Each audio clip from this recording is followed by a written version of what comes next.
मेरठमध्ये एका पत्नीने तिच्या प्रियकराच्या मदतीने पतीची हत्या केल्याचा गंभीर गुन्हा घडला आहे। ह्या गुन्ह्यात पतीचा मृतदेह कॉन्क्रीटने भरलेल्या ड्रममध्ये लपवण्यात आला होता। ही घटना मेरठ पोलिसांनी उघडकीस आणली आहे। नमस्कार मित्रांनो, मी विठ्ठल होळकर आणि तुम्ही पाहताय बोल बिंदास यूट्यूब चॅनल।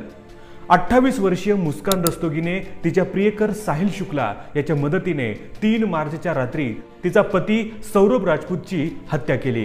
हत्येनंतर त्यांनी मृतदेह एका मोठ्या ड्रममध्ये टाकून त्यात कॉन्क्रीट भरून लपवला। पोलिसांनी ड्रम ताब्यात घेतला आणि ठाण्यात आणल्यानंतर कटरच्या साहाय्याने कापून मृतदेह बाहेर काढला। प्रेमविवाह आणि कुटुंबाचा विरोध। सौरभ राजपूत हा मेरठच्या ब्रह्मपुरी भागातील रहिवासी होता। 2016 मध्ये त्याने शेजारी राहणाऱ्या मुस्कान रस्तोगी सोबत प्रेमविवाह केला होता। कुटुंबाचा विरोध असतानाही दोघांनी लग्न केले। 2019 मध्ये मुस्कानने एका मुलीला जन्म दिला। सौरभची आर्थिक परिस्थिती चांगली नसल्यामुळे त्याच्या आई वडिलांशी मतभेद झाले, त्यामुळे तो पत्नी आणि मुलीसह इंदिरानगर येथे राहू लागला। पत्नीच्या प्रियकरासोबत संबंधाचा संशय। सौरभच्या अनुपस्थितीत मुस्कान आणि साहिल शुक्ला यांच्यात जवळीक निर्माण झाली। साहिल हा सौरभच्या घराजवळ राहणारा आणि मुस्कानचा शालेय मित्र होता। तो बीकॉम पर्यंत शिकला होता आणि ऑनलाईन ट्रेडिंगचा व्यवसाय करत होता। सौरभला पत्नी आणि साहिल यांच्यातील संबंधाची कल्पना आली तेव्हा 2021 मध्ये त्याने घटस्फोट घेण्याचा विचार केला। मात्र लहान मुलीच्या भविष्यासाठी कुटुंबियाच्या सांगण्यावरून त्याने निर्णय बदलला। तरीही दोघांच्या नात्यात दुरावा वाढतच राहिला। हत्येची पूर्वनियोजित योजना। पोलिसांनी दिलेल्या माहितीनुसार 2 वर्षापूर्वी सौरभ कामासाठी लंडनला गेला असताना मुस्कान आणि साहिलच्या संबंधामध्ये अधिक घट्टपणा आला। सौरभच्या पासपोर्टची मुदत संपत आल्याने तो भारतात परतला होता। यावेळी मुस्कान आणि साहिलने त्याच्या हत्येची योजना आखली। त्यांनी आधीच चाकू, बेशुद्ध करणारी औषधे खरेदी केली होती। 3 मार्चच्या रात्री मुस्कानने सौरभच्या जेवणात बेशुद्ध होण्याचे औषध मिसळले। तो बेशुद्ध झाल्यावर साहिलने त्याचा हात धरला आणि मुस्कानने त्याच्यावर अनेक वेळा चाकूने वार केले।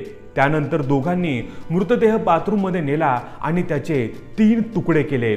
साक्षी पुरावे नष्ट करण्यासाठी घरातील खोली ब्लीचिंग पावडरने स्वच्छ केली।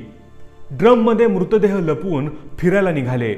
4 मार्चला मुस्कानने बाजारातून एक मोठा ड्रम आणि सिमेंट विकत घेतले। त्यात सौरभच्या शरीराचे तुकडे भरून कॉन्क्रीट ओतले। पुरावा लपवल्यानंतर मुलीला आईकडे पाठवून मुस्कान आणि साहिल शिमला, मनाली, कसोली येथे फिरायला गेले। सौरभचे कुटुंबीय त्याच्याशी कमी संपर्कात होते, त्यामुळे त्याच्या बेपत्ताबाबत लवकर कोणालाही संशय आला नाही। मुलीच्या प्रश्नांमुळे मुस्कानला अश्रू अनावर। 17 मार्च रोजी मुस्कान घरी परतल्यानंतर तिच्या 6 वर्षीय मुलीने वडिलांबद्दल विचारले असता ती भावुक झाली। ती माहेरी गेली आणि तिने सौरभच्या हत्येसाठी सासरच्यांवर आरोप करायला सुरुवात केली। मात्र तिच्या कुटुंबियांना तिच्या आरोपांवर विश्वास बसला नाही आणि त्यांनी तिला पोलीस ठाण्यात नेले। चौकशी दरम्यान मुस्कानने गुन्ह्याची कबुली दिली। पोलिसांनी घटनास्थळी जाऊन कॉन्क्रीट भरलेला ड्रम ताब्यात घेतला। मुस्कानच्या आई वडिलांची कठोर शिक्षा देण्याची मागणी। सौरभच्या मोठ्या भावाने मुस्कान आणि साहिलसाठी कठोर शिक्षा व्हावी अशी मागणी केली आहे। स्थानिक नगरसेवकांनीही सांगितले की सौरभ आणि मुस्कानच्या नात्यात आधीच वितुष्ट आले होते आणि मुस्कानचे साहिलशी प्रेम संबंध होते। मुस्कानच्या आई वडिलांनीही तिच्यावर कठोर कारवाई करण्याची मागणी केली आहे। तिच्या वडिलांनी सांगितले, माझ्या मुलीने मोठा गुन्हा केला आहे, ती समाजासाठी धोकादायक आहे, तिला फाशीची शिक्षा झाली पाहिजे। कोर्टात घेऊन जाताना वकिलांचा हल्ल्याचा प्रयत्न।